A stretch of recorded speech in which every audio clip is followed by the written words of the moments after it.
Gary, thank you for being accessible. Question, the NSA, too big, too much spying on American citizens. They get more power in the new 2014 NDAA. So concerns about NSA overreach. I appreciate that, Gary. All right. And you're going to get good news on that. Gary actually over there. I guess same concern. I was going to say, that Gary's over there. I Yeah. didn't know that Gary had the same issue. We've been working on some legislation in our office with Marlon Stutzman, a gentleman from Indiana, who he and I came in together. We actually came in November 2010, and we kind of developed a friendship. And he and I expressed some shared concern about the NSA and where it's at. And so we got some reforms that are coming out.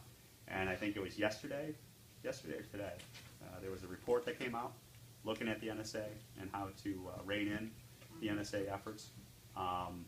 We're very supportive of doing that. And we're very supportive of reforms that make it much more transparent, that make it much more subject to, rather than a rubber stamp, but some type of standard, legal standard that says you just can't arbitrarily collect all this data, government. You have to have some reasonable, articulable suspicion as to how related to it. One of the proposed solutions is have the carriers themselves, for example, maintain this data. That's something we're looking at and being part of, because So in other words, hire them to be your spy. That's the counter issue. That's the counter argument, and that's where coming from a military man, I don't think you ought to even keep talking about this because it just doesn't make any sense. Because military is in the counterintelligence. Well, either way, and this is where I believe. You may not believe this, but I believe there are bad guys out there, and having the ability to have an intelligence community to gather I think there's these people threats and out here identify that are tired of the government running their lives the way you do, and that's what you're worried about. Is anarchy, sir. I appreciate that.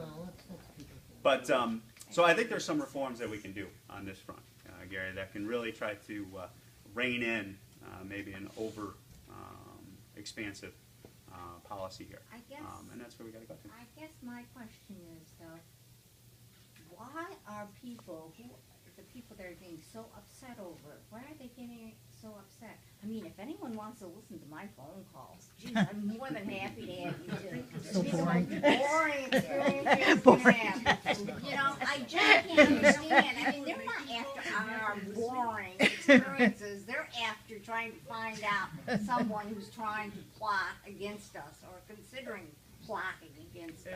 And that's where the balance is, because I mean, obviously that is, if you have nothing to hide, come look at it. I mean, I get taped everywhere I go. I mean, everything, the whole body and stuff out there. The government is like a business. But what you have to be careful of, is government. You give up your freedoms. You may have nothing to hide, but if you have a government that becomes abusive, if you have a government that goes too far, you got to make sure that that's what the whole civil liberties and freedom is all about. And so I'm real sensitive to that, making sure that government can't do it. Yeah, Gary. The guy with the question. Yeah, Gary had the question. Well, it's called the U.S. Constitution. Some guy might want to run for public office, and they took some of the phone calls I've had in the last couple of years. I'd be dirted out by the media in like a week. So it puts a limit on my running for public office by listening to my phone calls and my emails. So U.S. Constitution, it's a good document. Amen. Well, you can smoke marijuana like Obama What I did. realize is that the NSA was never created by an act of Congress. No, ma'am, I will not. The NSA was created by a secret executive order signed by Harry Truman. And for 30 years, Congress never even knew that that executive order existed.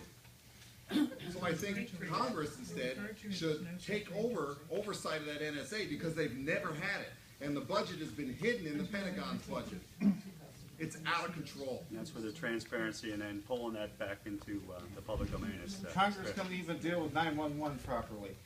I think the serious point here is that since 9/11, we have not had no more attacks on our soil. Do you think that was by accident? Absolutely not. It was because of the NSA and the CIA and their vigilance 24/7. If you're not aware of that, then I don't know what, they would be everywhere and they would be doing whatever they wish they're not allowed to do it. See, we don't know what was prevented. It doesn't matter No, that but you I don't mean, know. it was That- prevented. It doesn't It matter. was prevented. Yes, But that's it what was. Have you also, seen 9/11 Truth? okay, I have seen it, Okay. okay. yes. What, and this is going back to the conversation about how much we're gonna spend on defense, because a lot of the intelligence gathering is in those spending lines. And making sure that we have enough resources to have a balanced conversation about balancing our constitutional freedoms and the ability to recognize those threats and address those threats and mitigate them. But also, we have to make sure, because there have been incidences since 9/11, that I'm very comfortable in telling you that we have taken care of threats over there that otherwise could have developed and happened here on American soil. And that is having the ability to strike. You talk about Africa, you talk about, do we want to have an ability to go I'm talking into other also areas? domestic terrorism. But you have to have those platforms upon which we can ask our men and women, when they're called upon, and make sure that they're put in that position in a safe manner so they can get home, a platform to go take care of the threat over there, rather than allow it to erupt here on American soil. And that's what we got to do. How much did it cost to send the Navy SEALs in to take care of Bin Laden? I don't know off the top of my head. Don't know. Probably millions of dollars. Yeah, no, because I mean, obviously our Navy SEALs. I mean, just so it costs about, I think it's $1.4 million per Navy SEAL for training and equipment.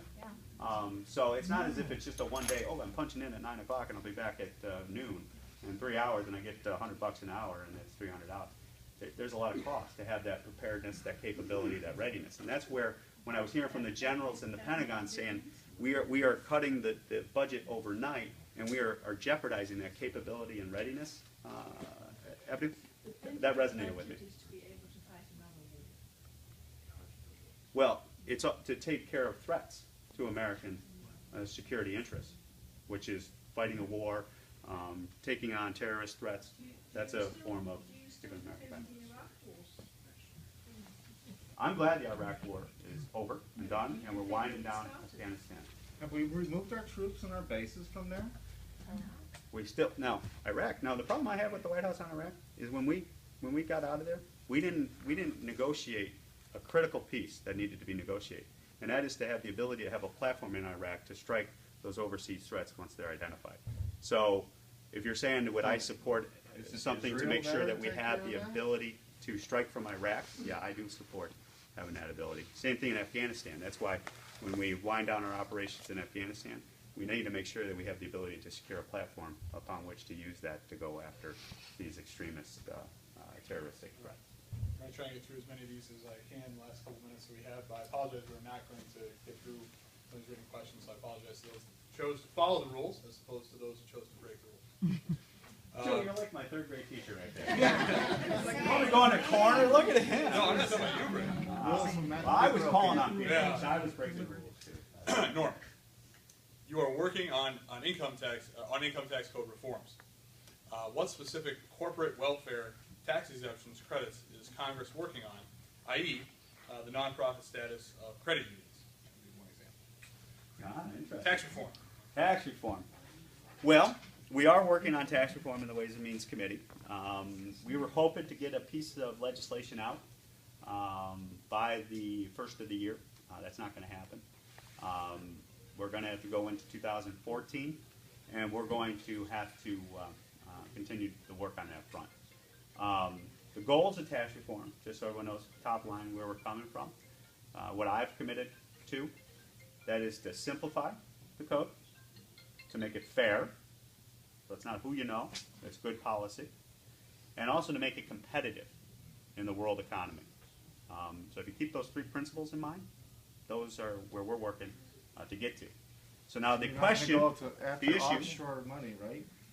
so the issue that is being asked about is what provisions are you going to get into in regards to simplifying the code? And that's a very difficult conversation. Very difficult conversation. It's easy to say we stand for tax reform, but actually when you start talking substantively as to different provisions, it has been amazing to me over the last 12 months being on this committee and getting into this area. that there are a lot of interrelated provisions that a lot of people don't realize the unintended consequences. If you take out one provision, how you're going to impact 30 other provisions.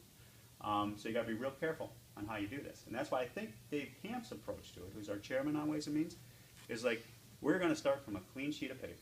We're going to build this thing up from the bottom up, not top down. And so let's talk about what are the goals of tax reform. What's the goal of a taxing structure in America? The top goal has to be to collect the revenue necessary to run the government. Now, you start there, because there's a lot of people that think that's not the top goal. The top goal of the tax code is social engineering and some provisions protecting certain people that they like as opposed to other people they don't like, that type of thing. I don't subscribe to that goal. It has to be about revenue. And so the question then becomes, how do you build this from the bottom up? And you got to figure out what the rates are going to be. You got to figure out what are good, sound policies. I have been supportive of charitable giving, for example.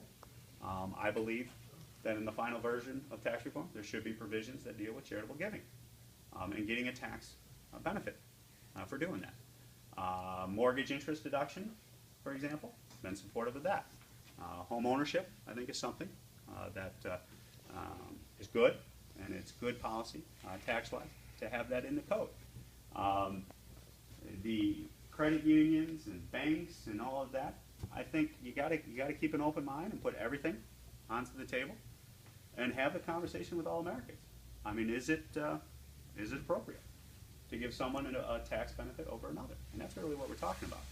The other thing is you got to be real careful when you go down this path that some people look at these tax loopholes, and I've heard this a lot, that somehow these are loopholes, that these are actual tax credits that are out there. And there are some, but to a large extent, a lot of these are tax writing off expenses and how you depreciate items. And you know what, the one I'll point to that frustrates me the most is I get the corporate aircraft deduction. You know, we got to close the corporate aircraft loophole. I was more than happy. I think we can close that loophole, so to speak. But just so you know where that came from, that came out of this President Obama's stimulus package, and it dealt with depreciation schedules of how to write off corporate jets. And do you know where the loophole comes from? He shortened up the depreciation schedule. You know why he shortened up the depreciation schedule? Because the stimulus effect that he was trying to achieve, this is the president's own policy advisors and the president himself, saying, if we give people an ability to write off the expense earlier, they're more likely to purchase corporate jets. And you know what that means? If you're more likely to purchase corporate jets, you got to build more corporate jets. And there's a lot of companies in America that are building corporate jets and putting people to work. So I've actually expressed some extreme frustration to the president that how can you say, I am here in Washington, D.C. to protect corporate jets when it was your proposal that was designed to enhance corporate jets in America? And second, you're not being straight with the American people and saying this is why we were doing this under the depreciation schedules for tax expenditure. And I'll tell you, that is something that we have to get through in order to have a sincere conversation and debate about American tax reform. That when we talk about business expenses, we have to treat expenses for what they are, expenses. Else you're just going to get to a system where no one writes off any expenses and it's all based on gross income. And that's a whole nother, if we want to go down that avenue, that gets real complicated real quick. I think offshore accounts holds more of the money that we need brought back to the United States. So you would support a reform of the code that goes from worldwide to a territorial basis, right? Yeah. Yeah. Get all that money back here where it's supposed to be. Instead of shipping it over there and then going off and having those particular businesses borrowing money from themselves at an interest rate. Yeah. I do see an issue there as far as we have the free trade agreements. And on one hand, we're sitting there and in the free trade agreements, we have cheap labor available overseas. And on the other hand, the direct cause of that is that we don't have the labor for the jobs over here. So we have, what's the give and take there? If we're giving away too much, maybe that's something to look at. To take a look at. Well, some good news on that front. departments, we do co-chair the U.S. Manufacturing Caucus, and we spend a lot of time in building it here, selling it there. The American market is becoming very competitive again on the world stage. A couple different reasons why, but one of the things dealing with labor, as you touch on labor, is a lot of the areas that were otherwise attractive to foreign investment, China, Mexico, their labor costs are going up, which is good in the sense of people are looking at that going, and when we went there, that labor savings is no longer there, so we're more interested in coming to America.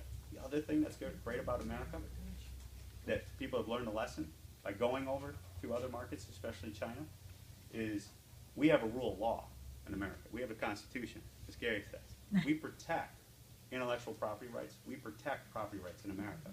And what that allows us to do, to advertise and to promote and make us competitive, is the folks that went to China, they found the lesson of when we went there, we got that cheap labor, we got enticed with all these little incentives, and next thing you know, we lost all of our intellectual property, which is our future research and development and all our innovation, and they stole it.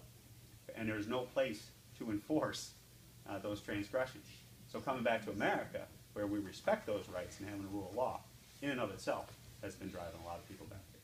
But anyway. What about extending long-term unemployment benefits? Is there funding for that? Yeah.